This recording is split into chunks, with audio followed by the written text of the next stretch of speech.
अ, नमस्कार दोस्तों। आज हम एक ऐसे विषय पर चर्चा के लिए एकत्रित हुए हैं जो बहुत जरूरी है पर बहुत गंभीर है।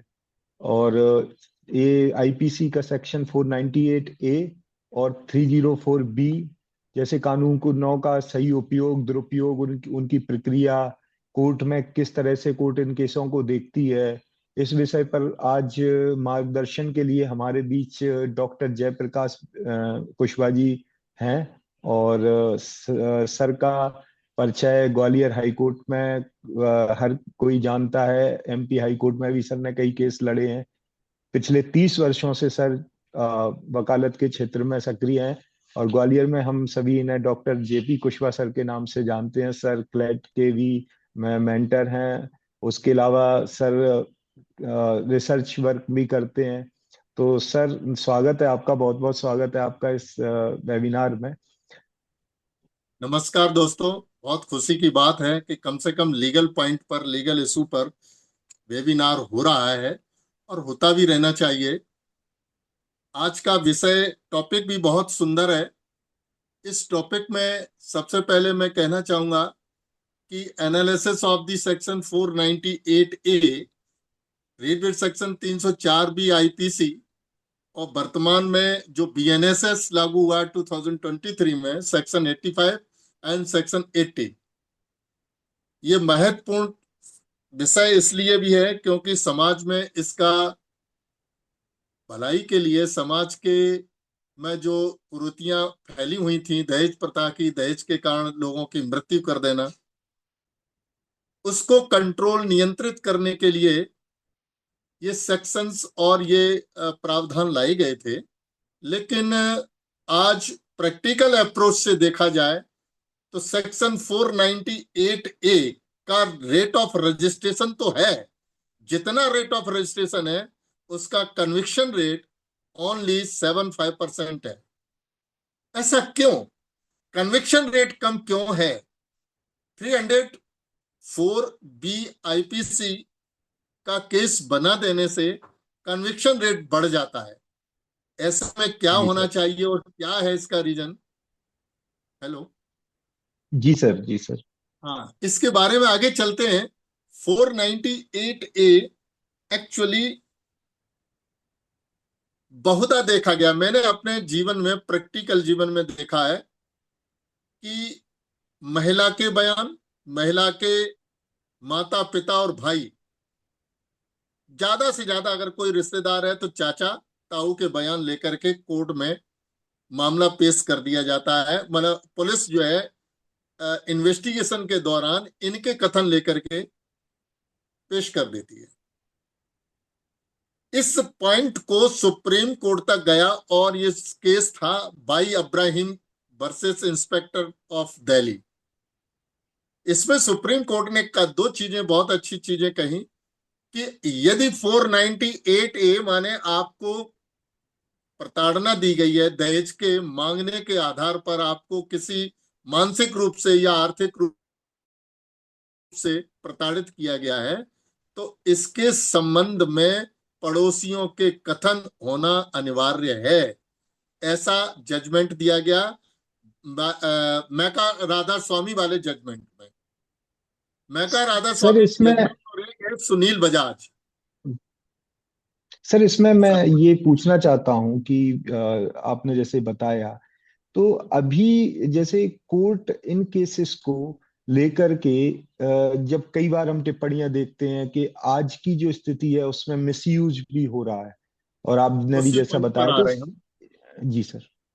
उसी पॉइंट पर आ रहे हैं कि जब जो है मैका राधा स्वामी जजमेंट और सुनील बजाज का जजमेंट सुप्रीम कोर्ट के हैं और उसमें यह कहा गया है कि पड़ोसियों के कम से कम दो पड़ोसियों की गवाही होना चाहिए, जिससे ये पता चले कि वाकई में इसका मिसयूज करने की दृष्टि से 498 ए तो नहीं लगा दिया गया।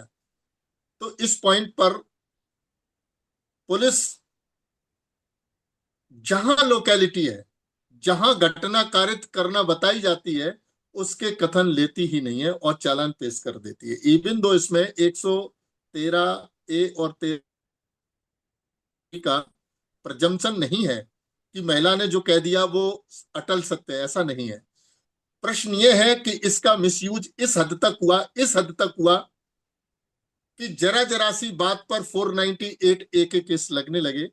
तब सुप्रीम कोर्ट ने during course of hearing the case of Arnesh Kumar ये पाया कि भाई अच्छा। समाज में रेट ऑफ रजिस्ट्रेशन ऑफ 498 ए अधिक है, कन्विक्शन रेट कम है। आखिर क्यों? काफी कुछ चीजों का एनालिसिस करने के बाद सुप्रीम कोर्ट ने कहा कि देखो भाई, घर बर्बाद हो रहे हैं, समाज बर्बाद हो रहा है, इसलिए 41 ए का नोटिस दिया जाना बहुत अनिवार्य है। और ऐसे केसों में गिरफ्तारी न की जाए, उनको नोटिस से बुलाया जाए, और नॉन बेलेबल ऑफेंस होते हुए अभी ऑफेंसिव वो बेलेबल ऑफेंस बना दिया गया। आसानी से जमानतें होने लगी। समाज में फिर भी लोगों ने इसका तोड़ निकाला तो 377 साथ में लगाने लगे। 377 से क्या ग्रेविटी इसकी बढ़ गई, जमानतें नहीं हो।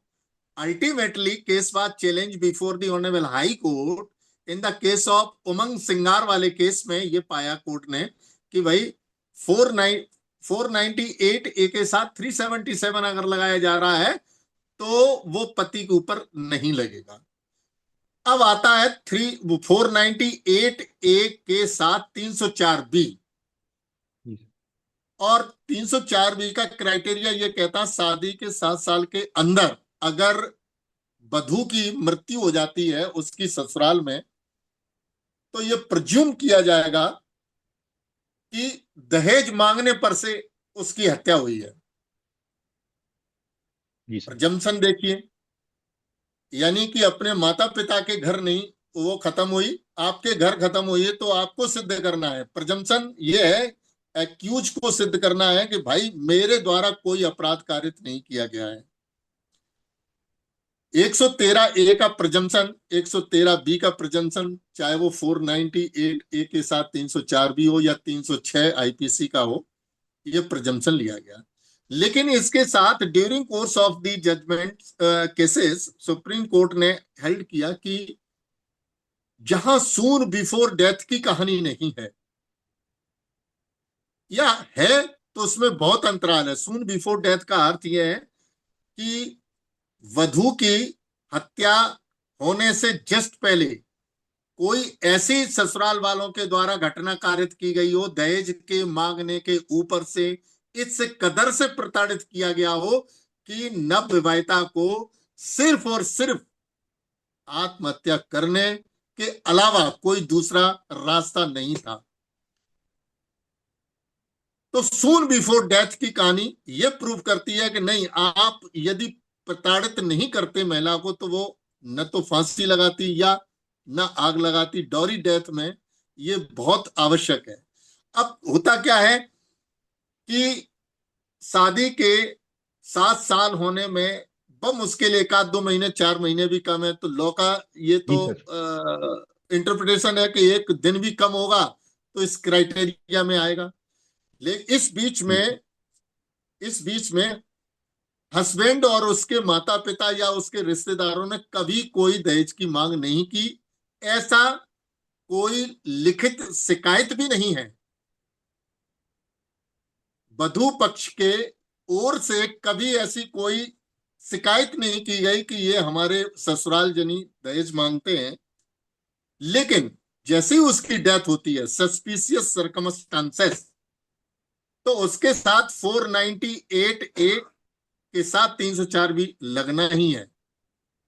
जी। दहेज के उसके डॉरी डेथ माने 304 भी माने आत्महत्या के पीछे कारण क्या है? क्या दहेज का ही कारण है? समाज में क्या और कोई कारण नहीं हो सकता है? ये प्रश्न विचारणीय है आज के परिप्रेक्ष्य में, आज के परिदृश्य में। क्योंकि आज मैं समझता हूं, it is my personal opinion, during course of the more than 35 years practice of the criminal side, so I suggest that, मैं ये मानता हूं कि केवल दहेज मांगने का आरोप बहुत कम है। इसका परसेंटेज बमुश्किल से 7 साल में 2-4 महीने कम है और दहेज की मांग नहीं की है, बाल बच्चे भी हो गए हैं, तो दहेज मांगने का आरोप बमुश्किल से 10% जाएगा, बाकी का 90% कारण दूसरे रहते हैं। और दूसरे कारण क्या हो सकते हैं? ये मानवीय नेचर है, मानवीय संरचना के द्वारा भगवान ने, प्रकृति ने इंसानों को बनाया है। कोई जी कोई इंसान ऐसे होते हैं कि जिनको गालियां भी दे लो तो कोई फर्क नहीं पड़ता है, जिनको लात जूते मार लो या लड़ाई में लात जूते भी हो जाए तो कोई फर्क नहीं पड़ता है। कोई लेकिन हमने देखा है भिंड और मुरैना में अगर किसी को तू करके भी गाली दे दोगे या आपने आंखें भी निकाल करके अगर कुछ गुस्सा में आकर के कह दिया तो उसका बदला बहुत तीव्रता से, बहुत ही उसका मैग्नीट्यूड जो होता है रिवेंज का, वो बहुत ज्यादा होता है। एक तो ये कारण हो सकता है कि कभी किसी बात पर पक्ष ने बंधु पक्ष के माता पिता को कोई शादी संबंधों में तवज्जो बात न दी कह दी। गई हो, या बुलाया न गया हो, या कोई बात कह दी, तो फिर उसके माता पिता भी कोई ना कोई तरीका ढूंढ लेते हैं। और जी सर। इसके कारण से पत्नी को थोड़ा गिल्टी फील हुई हो, और पत्नी थोड़ी मानसिक विचारधारा की ऐसी हो कि तू कहने पे या मेरे पिता की बेइज्जती कैसे कर दी, अब तो जीना ही नहीं है। तो जी ये कारण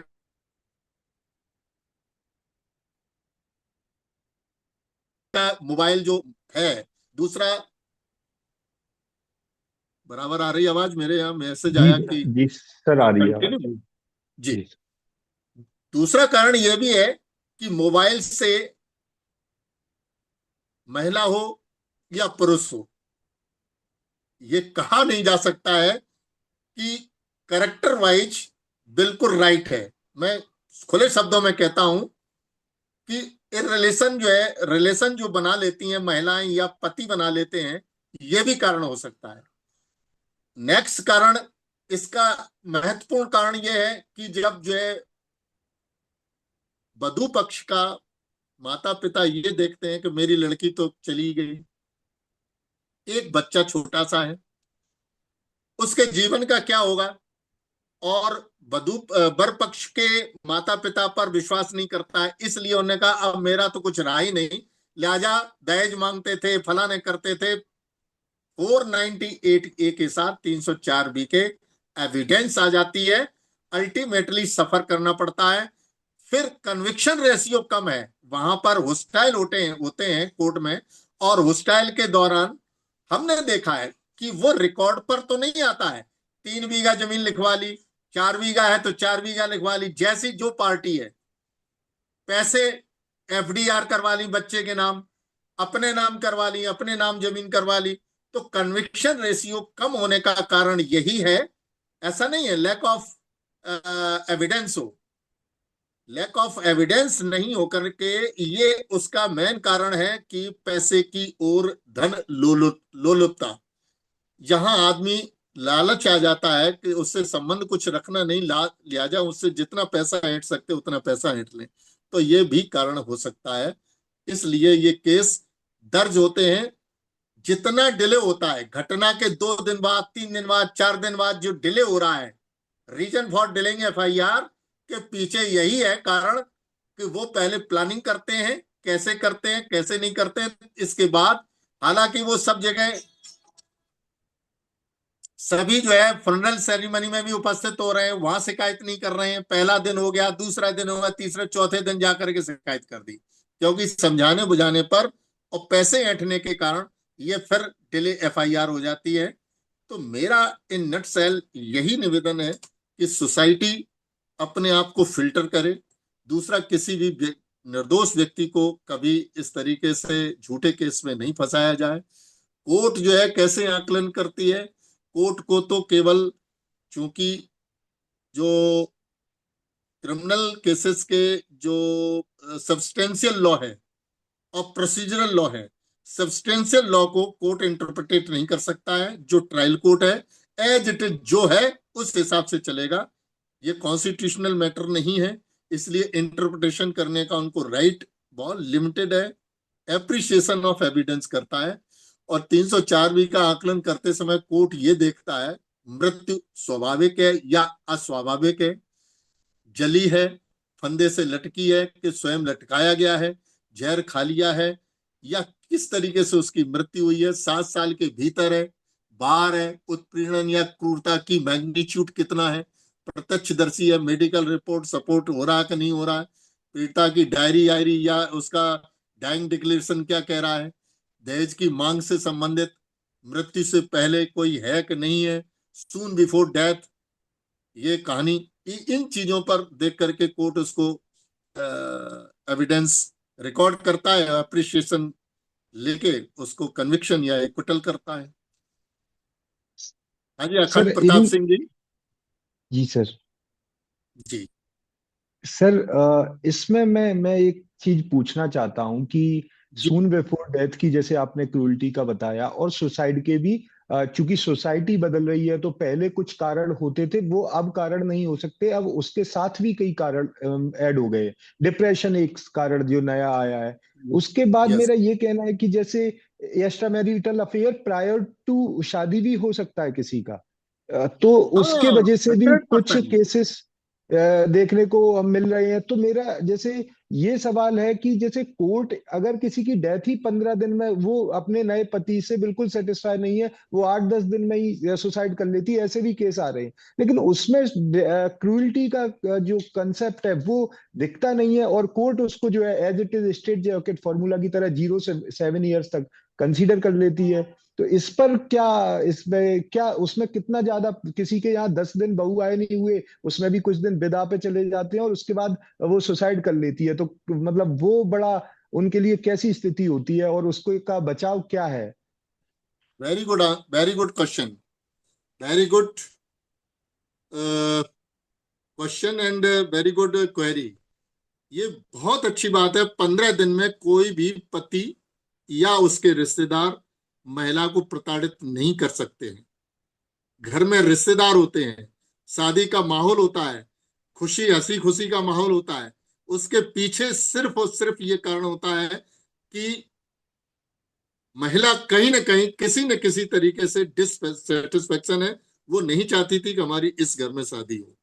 और इसके लिए पुलिस न तो महिला का फोन को चेक करता है, आदमी भले ही जो है एक रिप्रेजेंटेशन देता है कि साहब मेरी वाइफ के संबंध पूर्व से फलाने के थे और मैंने बात करते हुए देखा, मैंने कहा कि ये बात गलत है, कईयों ऐसी चीजें आई हैं, रिप्रेजेंटेशन दिए गए, लेकिन उनके रिप्रेजेंटेशन को बचाव पक्ष जो डिफेंस होता है इज वेरी वीक या उसको कंसीडर नहीं किया जाता है। ऐसे में निर्दोष लोग इसको सफर करते हैं। मैं मेरे पास जीवन में 304 एक ऐसे केस आए जिसमें वर पक्ष ने यह कहा कि साहब मेरी पत्नी चैट करती थी, किसी अननोन व्यक्ति से बातचीत करती थी, उसका ये नंबर है। उसके लिए रिप्रेजेंटेशन दिए पुलिस को कि साहब ये चीजें कारण दूसरा है, इस पे से देखिए, उसकी क्वेरी करिए, या उसकी जो है चैटिंग के कुछ पॉइंट ऐसे हैं, लेकिन police is not making the investigation, fair investigation नहीं करती है। While constitution ambit under article 21 of the constitution specifically provided that the fair investigation is the fundamental right, it is also the victim person. तो वहां पर वो week हो जाता है, डिफेंस के रूप में लेते हैं। एक बार पुलिस ने एफआईआर दर्ज कर दी तो पुलिस का काम केवल, पुलिस ये समझती है कि वो उस एफआईआर को प्रूव करने के लिए एविडेंस जुटा लें, कलेक्ट कर लें और कोर्ट में पेश कर दें। कभी भी पुलिस फेयर इन्वेस्टिगेशन करने के लिए एक आम आदमी के लिए तो सोच ही नहीं सकता है, बड़े लोगों के लिए तो हो जाता, फेयर इन्वेस्टिगेशन हो जाता है। वो कहता है कि उस समय हमने अपराध कहाँ करा, I was in Bombay, Bombay, and with in 1 hours I can not appear और दी अपीयर इन ग्वालियर। तो ग्वालियर में हम घटना कैसे कर सकते हैं? लेकिन हम जानते हैं गरीब आदमी बेचारा पहले तो हिम्मत नहीं जुटा पाता है, जुटाता भी है, कोर्ट में जाता है तो कोर्ट को क्या मिलता है कि भाई एट द टाइम ऑफ आप जो है डिफेंस के रूप में लेना आप। तो डिफेंस कौन सुनता है? डिफेंस इतना अप्रिशिएट नहीं किया जाता, ये गलत है। जुडिशरी को भी इसमें देखना चाहिए। और पुलिस को फेयर इन्वेस्टिगेशन करना चाहिए। उसके पीछे जो आपने बताया, with in a period of 15 days महिला आत्महत्या कर लेती है, तो उसके पीछे रीजन क्या है, उसमें से कौन सा रीजन हो सकता है, और उसके पति, ससुर, सास, जिसने भी जो बयान दिया है उसको रिकॉर्ड करके उस पर गहन अध्ययन करते करते हुए, विश्लेषण करते हुए उसको पुलिस वालों को इन्वेस्टिगेशन करना चाहिए। ये बिल्कुल सही बात। सर आपको जैसे ये ऐसा अगर लोगों का सवाल जरूर ये रहता है कि अगर ऐसी स्थिति बनती है और हमें मालूम है कि ऐसी स्थिति हो सकती है और इन केस उसने सुसाइड कर ली, तो क्या जो ससुराल पक्ष है, कई बार ऐसा भी देखने को मिलता है कि वो अपने मायके से दुखी होके करती है क्योंकि उसके फादर ने उसकी शादी जबरदस्ती करवाई। तो लगना चाहिए था 306 उनके ऊपर जिनने शादी, उसके पेरेंट्स हैं, और लग रहा है 304 भी हस्बैंड के ऊपर। तो क्या डेथ के बाद कोई ऑप्शन है ससुराल पक्ष पे कि अगर उन्हें ये बात पता हो, कॉल या चैट उनके पास कोई रिकॉर्ड पे हो, तो वो किसी भी तरह से कोर्ट या पुलिस या कोई और हेल्प किसी डिपार्टमेंट से ले सके? मैं इस पे थोड़ा डाइसेंट हूँ, डिफरेंट मेरा व्यू है। क्योंकि यदि माता पिता ने लड़की की इच्छा के विरुद्ध, या उसने अपनी इच्छा जाहिर नहीं की, या उसका अफेयर दूसरे से था, फिर भी शादी करा दी गई है, जिसके कारण उसने आत्महत्या कर ली है, it is not a case of 306। 306 के लिए इंस्टिगेशन इस तरीके की होना चाहिए कि केवल केवल मृत्यु, आत्महत्या करना ही उसको शेष बचा हो। तो इंस्टिगेशन 107 के इंग्रेडिएंट इसमें कवर नहीं होंगे, इसलिए माता पिता के ऊपर 306 नहीं लगेगा। लेकिन उसने इन कृत्यों से नॉट सेटिस्फेक्शन होने के कारण स्वयं ही आत्महत्या कर ली है, तो वो उसके लिए स्वयं दोषी होना चाहिए। जी लेकिन सर, आज इसके तक साथ। हमने देखा नहीं है, अगर स्वयं दोषी होते हुए भी उसने अपनी आत्महत्या कर ली है तो केस न लगा हो। जी सर। बहुत कम, ऐसा सर रेयर से रेयर केसेस में बिल्कुल होता सर, है। हम देखते हैं इसे फ्रिक्वेंटली। और एक सवाल और भी है जो लोग जानना चाहते हैं, जो ये सबसे बेसिक है, मुझे भी कई लोग हेल्प मांगते हैं। और या ये है कि जैसे किसी की शादी हुई, 1 साल, 1.5 साल, 2 साल, 3 साल चल रहा है, और उस समय हम्म तक वो समझ चुका है कि मेरी बीवी या तो सुसाइड कर लेगी, या वो अपने जो जो भी उसका रीजन है, पर वो मेरे साथ नहीं रहना चाहती, और या वो जो उसके जो भी हो वो डिमांड करती है कि नहीं, अपनी फैमिली से अलग रहो। और ऐसे कई किस्से आते हैं जिसमें केवल फैमिली से अलग ना होने की वजह से लड़के के वाइफ ने सुसाइड कर ली। तो इस तरह की जब एक अंदाजा होता है, हमें एक आहट होती है कि यार ऐसा कुछ हो सकता है, ऐसा कई लोग हैं जिन्हें अपनी वाइफ के बारे में ऐसा लगता है, तो उनके पास उस समय क्या ऑप्शन है? अगर कोई उसका एक्स्ट्रा मैरिटल अफेयर है, तो उसे किस तरह से वो अपनी प्रोटेक्शन, उसके जीवित जीवित में अगर कोई एप्लीकेशन कोर्ट या थाने में ऐसा कुछ बचाव के लिए वो उसकी प्रायर स्टेज पे कर क्या सकता है? क्योंकि लेटर स्टेज पे तो फिर उसके घर वालों के बयान ही सबसे मेन होंगे। बहुत सही प्रश्न है। बहुत बर्दाश्त व्यक्ति करने के पश्चात जब जो हद से ज्यादा निकल जाती है बर्दाश्त, 1 साल निकल गई, 2 साल निकल गई, 3 साल निकल गई, अंततः गत्वा क्या होता है कि जनरली महत्वाकांक्षा, यहाँ पर मैं इसको बल देना चाहूंगा कि महिला की, हर महिला की महत्वाकांक्षा होती है कि मेरा पति ऐसा हो, मेरा पति के पास ऐसा माने सुंदरता से नहीं, ऐसा का मतलब शान शौकत, उसके पास पैसा हो, ऐस आराम की जिंदगी हो, ये हर महिला कल्पना करती है।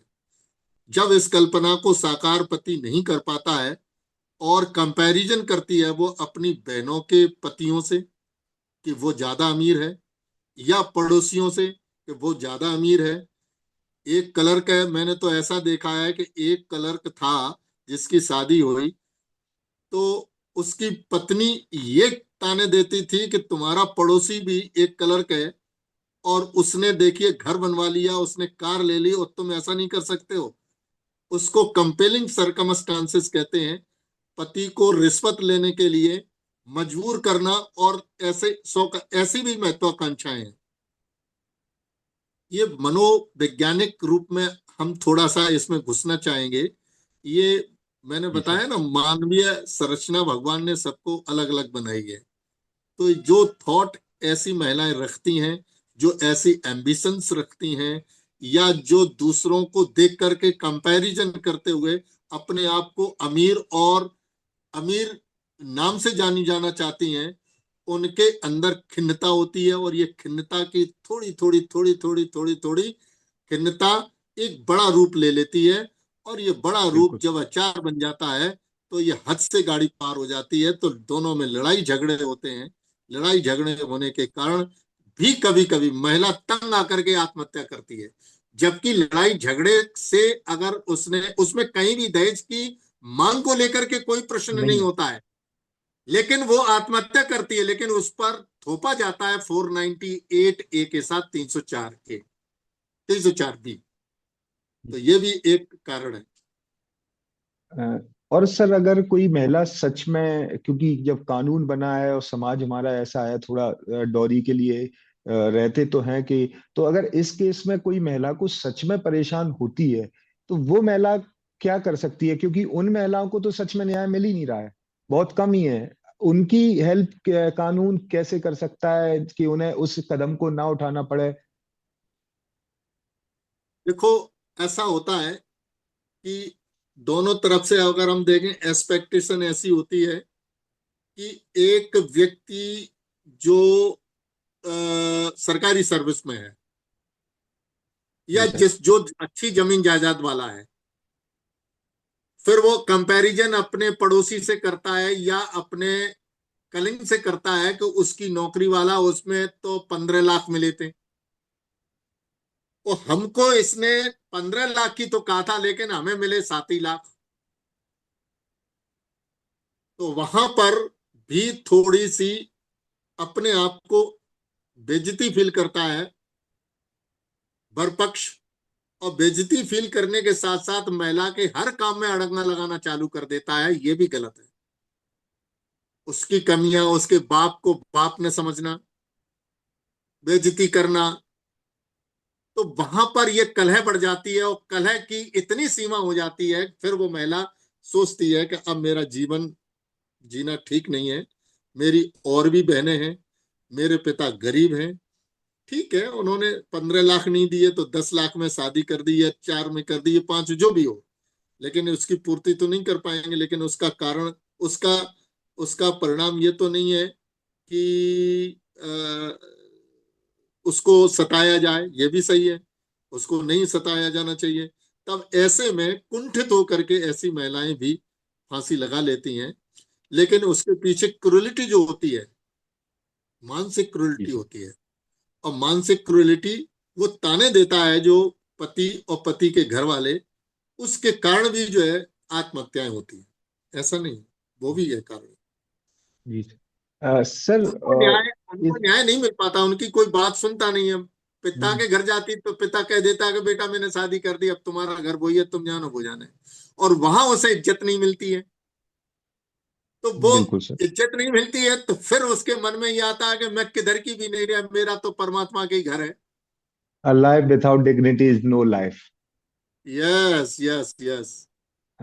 सर इसमें जो भी कोर्ट भी ऐसा मानता है कि कानून भी सही तरह से काम नहीं कर रहा है इन केसों को लेकर के।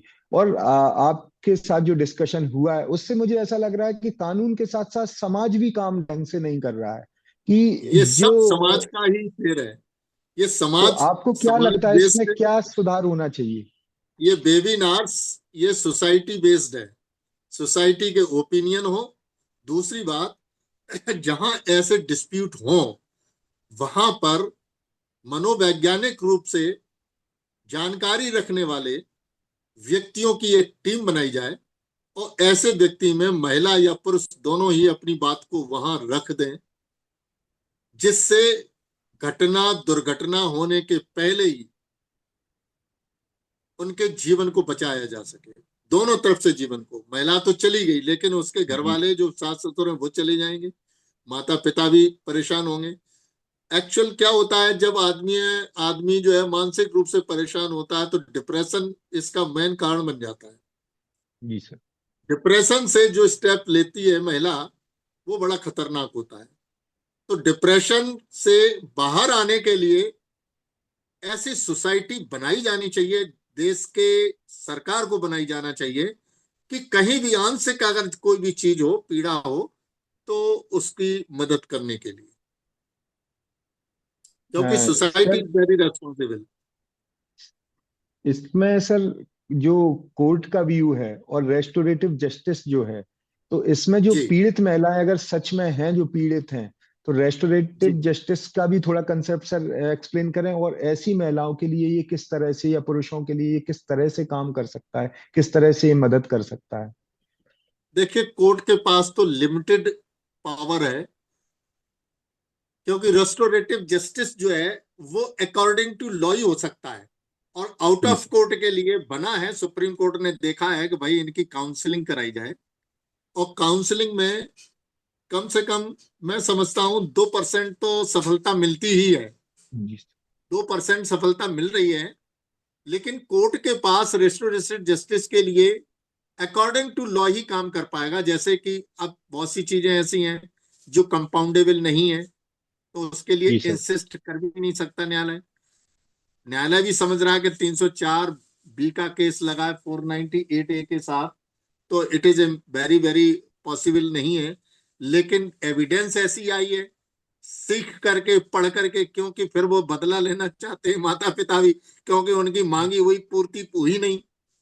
जी सर। उन्होंने कहा कि हम बयान पलट देंगे, लेकिन इतने पास पैसे चाहिए।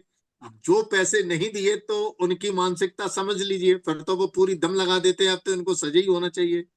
तो जहां क्रॉस नहीं हो पाया है, और क्रॉस का एप्रिशिएशन का कोई स्कोप नहीं बचा है, कोर्ट जानते हुए भी कन्विक्शन देना ही है, तो ऐसी दशा में रिस्टोरेटिव जस्टिस में ट्रायल कोर्ट को इतने इनहेरेंट पावर नहीं है कि वो इंटरप्रिटेशन इस हद तक कर दें कि उसे जान पड़ता है इक्वलिटी के आधार पर, इक्विटी इक्विटी के आधार पर उनको दोष मुक्त कर दें। वो ऐसा है नहीं, क्योंकि लिमिटेड स्कोप है। 320 जो सीआरपीसी में है, कंपाउंडेबल जो केसेस हैं जहां भी है, ऐसे ही जुगनाइल जस्टिस में है, सिविल में 89 सीपीसी में है, प्ली बार्गेनिंग में है, ये है। विक्टिम कंपनसेशन है, कंपनसेशन दिलाना से कोई भरपाई तो नहीं हो सकती है, तो ये एक लिमिटेड है। और मैं समझता हूं इसका उपयोग आज हिंदुस्तान में नहीं हो पा रहा है। इसका स्कोप सर। बढ़ा दिया जाए, इसका स्कोप जी सर। पर्टिकुलरली 498 ए के साथ जो 304 भी लगती है, उसमें जी सर। स्कोप बढ़ा दिया जाए। उसमें स्कोप ये बढ़ा दिया जाए जिससे कि अन्य की जिंदगी बच जाए। महिला ने किसी कारणवश आत्महत्या कर लिया या डेथ हो गई उसकी, कारण कुछ भी रहे हो, अब उसके छोटे छोटे बच्चे, और इधर पति है, और उसकी माँ है बुजुर्ग, और उसका पिता बुजुर्ग है। उस महिला के ऊपर कोई भी एक्सटर्नल इंजरी नहीं है, तो ये तो क्लियर है कि किसी ने मारा नहीं। जी फांसी लगाई है, बंद गेट है, ये भी बात सही है कि किसी ने मार करके टांगा नहीं, मेडिकल जी रिपोर्ट से भी आ रहा है। तो ऐसी दशा में महिला की, अच्छा, सून बिफोर की कंफर्म कोई कहानी नहीं है, सून बिफोर डेथ की, तो जी ऐसी दशा में दूसरे रीजन हो सकते हैं। कोई भी पड़ोसी नहीं कह रहा है कि साहब हमने शाम को 6-7 बजे लड़ाई दंगा देखा था, ये दोनों में लड़ाई झगड़े हो रहे थे, इसके जी बाद 9 बजे हमने देखा तो फांसी लगा ली। तो सून बिफोर डेथ की इतनी इफेक्टिव कहानी नहीं है।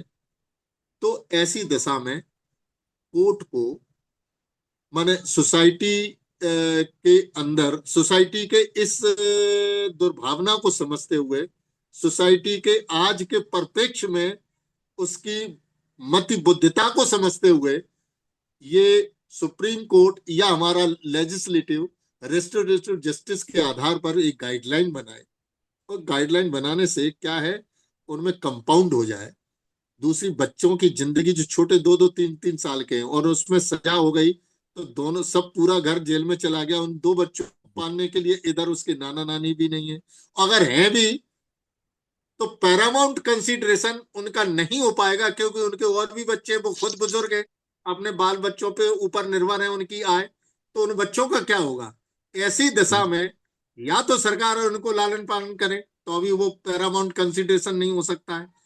तो ऐसी दशा में अगर नाना नानी, वो दादा दादी, जमानत देना अलग बात है, तो उस पर रेस्टोरेटिव जस्टिस में एक गाइडलाइन बनाई जाए या लॉ बनाया जाए, पार्लियामेंट्री लॉ बनाया जाए, मेरा ऐसा सुझाव है। सर, आज आपके बिजी शेड्यूल को देखते हुए मैं लास्ट क्वेश्चन आपसे पूछना चाहूंगा बस। जी। सर, ये परिवार परामर्श केंद्र हैं, अल्टरनेट डिस्प्यूट रेजोल्यूशन के जो और प्लेटफॉर्म्स हैं कोर्ट के अलावा, ये परिवार परामर्श बनाया तो गया है कि इसका परामर्श हो, लेकिन भारतीय समाज में, खासकर हिंदू समाज में, आज भी उसको इस तरह से देखते हैं कि अगर बहू वहां तक भी कंसल्ट करने चली गई है या फिर पति चला गया है तो उसको कोर्ट कचहरी में ले लेते हैं कि ये इसने हमें कोर्ट कचहरी दिखा दी, भले वो परामर्श केंद्र ही गई हो। तो इन परामर्श केंद्रों को किस तरह से सरकार व्यवस्थित करे जिससे परामर्श केंद्र में और कोर्ट में लोग डिफरेंस कर पाए कि हाँ ये अलग चीज है और वो अलग चीज है, और अगर छोटी मोटी भी कोई प्रॉब्लम आती है तो वहां जाकर बताएं, जिससे उन्हें शायद कुछ अच्छा सॉल्यूशन मिले। जो एक्सपर्ट वहां बैठते हैं, साइकोलॉजी भी समझते हैं, सोशियोलॉजी भी समझते हैं। ठीक बात है। देखिए, ये बात तो मानना पड़ेगी, आज भी जितना वुमेन एम्पावरमेंट के लिए किया गया है वो भी आज अधूरा है। आज जी का सर। समाज जो है, भारतीय समाज, पुरुष डोमिनेंट समाज है। जहां पुरुष डोमिनेंट समाज होता है वहां इस बात को एक्सेप्ट नहीं करता है, क्योंकि आप भी जानते हैं, हम भी जानते हैं, जब 498 ए की एप्लीकेशन जाती है तो उसमें 10 बातें झूठी होती हैं, मात्र 2 बातें सत्य हो सकती हैं, लेकिन 10 बातें जी सर। झूठी लिखी जाती हैं। जी जब सर। ये झूठी बातों की जानकारी जब वर पक्ष को होती है, तब वर पक्ष ये कहता है चाहे हमारा घर बिक जाए, जो है सो, जी। लेकिन अब इस महिला को हम घर पे नहीं रखेंगे। ये बात तो बिल्कुल 100% सही है। ईगो। और हाँ, ईगो, और ये ईगो किसी कीमत में अभी हाल फिलहाल कम होते हुए तो दिखाई दे नहीं रही है। इसके लिए समाज को या अपने आप को एनालिसिस करना पड़ेगा इंसान को, कि भाई हम झूठी बात न कहें, सत्य बात कहें तो संभावना रिस्टोर होने की अधिक हो जाती है। जी सर। मेरा ऐसा मानना है, क्योंकि ठीक है सर। 498 ए की जो कंप्लेंट जाती है, वो एक जनरल प्रोफार्मा बना हम्म। लिया कि ये भी एलिगेशन, ये भी एलिगेशन, ये भी एलिगेशन, ये सब एलिगेशन लगा दो। वो कहता है कि यार ये तो एलिगेशन तो कहीं थे ही नहीं, ये क्यों लगाए गए? तो तब वहां समझौता होना असंभव से असंभव। तो हम बात कर रहे थे ईगो के को लेकर के, ईगो किस तरह से समाज में एक आ जाता है। सर बता रहे थे कि परिवार परामर्श केंद्र और कोर्ट की जो दूरियां हैं आज समाज से, दोनों को कोर्ट समाज एक ही समझता है। तो सर, इसको ऐसा क्यों है, ऐसा कि कोर्ट और परिवार परामर्श केंद्र सरकार द्वारा चलाई जा रही योजनाओं को समाज किस तरह से, वो उसे गलत तरह से क्यों देख रहा है? हाँ, बहुत अच्छा क्वेश्चन है। ईगो के कारण क्या है? पहला ईगो का कारण यह है कि आदमी, शुद्ध भाषा में कहें तो यह है कि आदमी ने आत्म ज्ञान की कमी है आदमी के अंदर। अपने आप को अहम और घमंड की हैसियत से देखता है, चाहे वो धन का घमंड हो, या ताकत का बल का घमंड हो, या ऐस आराम की जिंदगी का घमंड हो। हाँ, यदि वो शैक्षिक रूप से सबल है, उसकी शिक्षा अच्छी है, तो वो ईगो की डेफिनेशन को समझता है, और ये भी समझता है कि कौन सी चीज गलत है, कौन सी सही है। तो ईगो के पीछे जो कारण है, मैं समझता हूं कि आदमी तुलना करता है जब पड़ोसी से, अपने माता पिता की इज्जत से, उलझुल पति जो है पत्नी से बोल देता है बिना किसी रोक टोक के, क्योंकि वो स्वच्छंद समझता है अपने आप को। पति के माता पिता को माता पिता न समझना, ये उसकी सबसे बड़ी गलती होती है आज के परिप्रेक्ष्य में। और इसमें प्रेम की कमी होना। दूसरा, हठ धर्मता, दोनों ही पक्ष से होती है। तीसरा, करेक्टेड बायज, अगर हम मोबाइल कहें तो दिन भर मोबाइल चला रहे, हमें काम नहीं करना है। पति भी ऐसे हैं कि जिन्हें काम नहीं करना है, वो सोचते हैं कि बिल्कुल सर। हमको ससुराल से मिल जाए। तो आदमी बिल्कुल की सर। ये जो सोच है वो कहीं न कहीं समाज को बेकार कर रही है। समाज को एक लांछन, एक कलंक के रूप में देखा जाना चाहिए। सबसे पहले आदमी को अपना आत्मशोधन करना चाहिए। क्या मेरे द्वारा किया जा रहा बर्ताव ठीक है या इलीगल है? यही बर्ताव मैं अपने प्रिय माता पिता के साथ करूं तो क्या होगा? बिल्कुल सर। तो ये आदमी को आत्मशोधन करने की जरूरत है। और ये दरअसल ज्ञान आध्यात्मिक ज्ञान है। मैं आध्यात्मिक ज्ञान की ओर जुड़ना चाहता हूं, क्योंकि शैक्षणिक ज्ञान तो कुछ भी कर लो। आज हमने देखा है इंजीनियर हैं, बड़े बड़े पैकेजेस हैं, लेकिन जरा जरा सी बात पर झल्ला जाते हैं, गुस्सा आती है, टॉलरेंट पावर नहीं है। क्यों नहीं है? क्योंकि उन्होंने न राम पढ़ा, न लक्ष्मण पढ़ा, न श्याम पढ़ा, न हमारे देश के मर्यादा पुरुषोत्तम राम की कहानी ले लें तो एक बिल्कुल सर। अंश भी उन्होंने नहीं पढ़ी है। तो इसके कारण टॉलरेंट पावर कम हो जाती है। भाई से झगड़ा, पत्नी से झगड़ा, उनके प्रति प्रेम न होना, पत्नी का पति के प्रति प्रेम न होना, विश्वास न होना, विश्वास को तोड़ देना, पति से आकांक्षाएं रखना कि हमारे को ये लाके दो, वो लाके दो। ये सब चीजें जो है झगड़े की थोड़ी थोड़ी थोड़ी थोड़ी कारण बन जाती हैं। आदमी को आत्मचिंतन करना चाहिए कि भाई मैं कोई धन की खान थोड़ी हूं, या मैं जिस परिवेश में ब्याही हूं उस परिवेश के से हम क्या आकांक्षा रख सकते हैं, कितनी आकांक्षा रख सकते हैं। मेहनत करें, अपन बड़े अच्छे ओहदे को बनाएं। तो ये सब कमी के कारण जो है भी फैमिली डिस्प्यूट होते हैं। सर इसको मैं एक बात आपसे और पूछना चाहूंगा बिल्कुल। कि जो शासन है, सरकार है, आपने हम्म। बताया कि अवेयरनेस की भी कमी है। तो क्या अपोजिट, मैं भी ऐसा मानता हूं कि इंडियन सोसाइटी में अपोजिट सेक्स के प्रति नॉलेज बहुत कम है। इसके वजह से क्या आपको लगता है, जैसे कि मेरा ऐसा मानना है कि हमें जो सिखाया गया है बीवी के बारे में, या लड़की को सिखाया गया है पति के बारे में, वो फिल्मी ज्ञान है कि घूमना है, गाना गा रहे हैं साथ में, या इस तरह से जा रहे हैं बाहर, कभी भी विदेश जाना, एक ही गाने में 10 जगह लोकेशन बदल जाना। तो ये हमने बॉलीवुड से सीखा है कि अपोजिट सेक्स से कैसे बिहेव करें, जबकि वो होता नहीं है, क्योंकि इकोनॉमिक कैपेबिलिटीज सबकी अलग अलग है।